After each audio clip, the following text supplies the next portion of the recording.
Welcome everyone, another great video. We're talking risk today. Yes, we are. Investment risk, what is it? How do you determine the right level of risk? Lots of nuance there, which is important for investors to understand. But let's start with a quick definition. We can do that. I mean, marriage and somebody who likes to shop, that's an investment risk right there, but that's not the definition we're looking Not at. the risk we're talking about today. It's a whole other risk. Investment risk is basically defined in financial terms. It's the chance that an outcome of an investment's actual gain will differ from an expected outcome of its return. Now, risk includes the possibility of losing some or all of the original investment. And in finance, I mean, standard deviation is basically the common metric that we're using to define that. Yeah. So that's the definition from Investopedia. Yeah, now, and that's a quantitative item. Exactly. Say, well, what's the deviation from the mean or the volatility or whatever metric you want to use? Risk, however, there is a subjective piece, which is very much that it's perception. What I think is risky, what you think is risky, what Kevin thinks is risky, things. Completely different. And that's the hard part to quantify. In fact, it can't quantify, but it's important to understand that. And then the other piece related to that perceptual filter is it changes over time. It does. I mean, if I'm in my 20s, the first thing I need to say is, well, you know what, I can take risk. I can buy more NVIDIA. I can do a lot of these things. I got 40 years worth of work left. That's great. But at 60, if I'm looking at retirement, maybe I'm not willing to take that risk that I had beforehand. Maybe it's a great stock to own, but you know what? I'd rather make sure that I get my 5% and let's leave it at that. Yeah, and then how you perceive risk, right? The 20-year-old might look at that stock and say, it's not even risky, let's just buy it. The 60-year-old might look at the exact same stock and be like, ooh, that's too risky. Yeah. It's the same objective stock, but how you perceive it will change over time. Exactly. That's important. And this other piece also important. You can't talk about return and risk in isolation. They're very much connected. Yeah, I mean, everybody wants the same thing. They want a 10 to 20% return, and they want absolutely no risk in the portfolio. Those two things do not happen ever. If you're getting a 10% GIC, you get a 20% interest rate.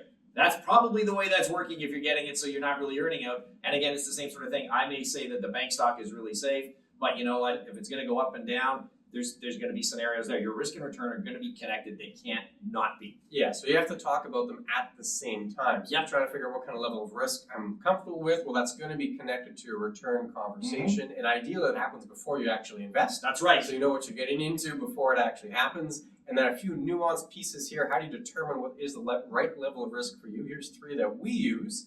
First one there is your need. Yes. And that's based on your financial plan. Yeah, so I mean, basically what's your financial plan? If your need is for 4 or 5%, then that's fine. I mean, you can go after it, you can put it into something that's safe and secure. But if you're looking at sort of that 6 to 8% return, well, if that's your need, now you're going to have to know that there may be a little more risk determined in there to be able to get that because your consistent level is not quite the same. The guaranteed level's not right there. And you have the three levels in determining the level of risk. We're talking about need, which is going to be influenced by a financial plan. Most planners will use a conservative number, 4 or 5%, something like that. Your capacity would be the next piece, which has more to do with your financial situation. That's right. How much money do you have set aside? Do you have a pension?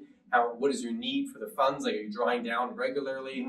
So your capacity, perhaps, you got a defined benefit pension, you got millions of dollars. So if you lose it, 100 grand on investment, it has zero bearing on your financial plan. Well, then you have lots of capacity. Yes. Or most folks don't have that, which means they probably have to be a little lower risk because their capacity won't let them take that kind of risk. And then the last piece here is simply your ability, your comfort zone with risk. That's the biggest factor. I mean, at the end of the day, it's got to be, you need to sleep at night with what you're doing. So, I mean, if you sit there and you've got a balanced portfolio and you've got a variety of different stocks in there that you're holding, but you're not sleeping well at night because you're worried they're going to go up and down, that is not for you. If the GIC is going to get you what you want, put it in there. Sleeping at night, that's the big thing. Peace of mind, your ability to be able to deal with your comfort on risk is huge to be able to make sure you're going forward with your plan. And part of that is you have to think about it before you invest, right? So that's if you invest, hey, what if something went wrong? Would I be okay with that?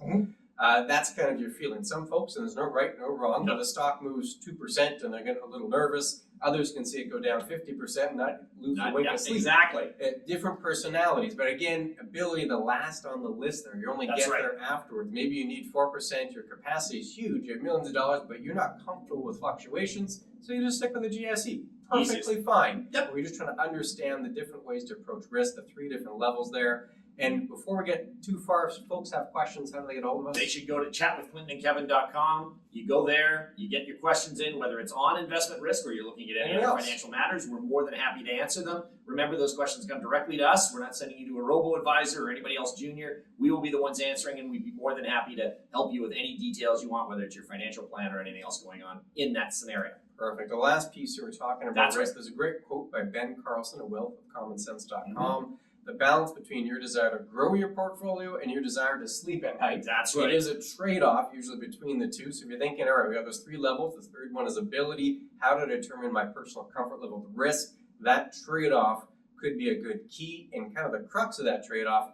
has to do with regret minimization. Well, yeah, and that's the biggest factor. I mean, the thing that you have to do is you concentrate on who you are. I mean, if your neighbor's earning 8%, you're not getting it, don't worry about him. That's giving you that FOMO, as it is, the fear of missing out. Well, if he's got to get that, then you got to put me in the same things he is so that I can get that. There's no guarantee. And again, we don't know what his risk level is compared to yours. They may not be the same thing. So, that sort of social guarantee that I want to deal with whatever everybody else has, that's something that you got to really consider before looking at how do I define my plan. Yeah, that's the balance and desire to grow your portfolio, right? Some folks that regret minimization, like if their neighbor makes 10 and they only make 5, it drives them mad, and they just can't stand it. They can't stand the fact that they didn't make as much money as the other person, right?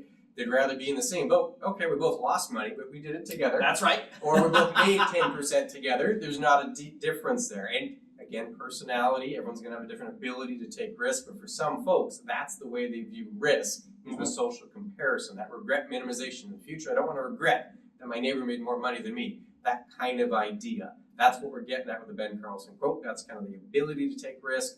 And our view is that when you're thinking about risk, probably best to avoid that, probably be more plan-focused, less neighbor-focused. That's right. I mean, that's the biggest factor. The plan is set for you. All these plans are individualized to you and your financial situation. Don't worry about what everybody else has. If your plan is centered on certain things, focus on that. Don't worry about the outside noise. There are always going to be people that earn more. There are always going to be people that earn less. Focus on your plan. And we've always said our mantra is have a financial plan. So this is a big one that you have to take a look at. That should be driving the portfolio. Plan first, investment second. Plan can help have that risk-return conversation. That's the concept there. If you like this video, we got lots of others, specifically one on the screen now, tips to overcome financial fear. Click on that one. We'll see you again very soon.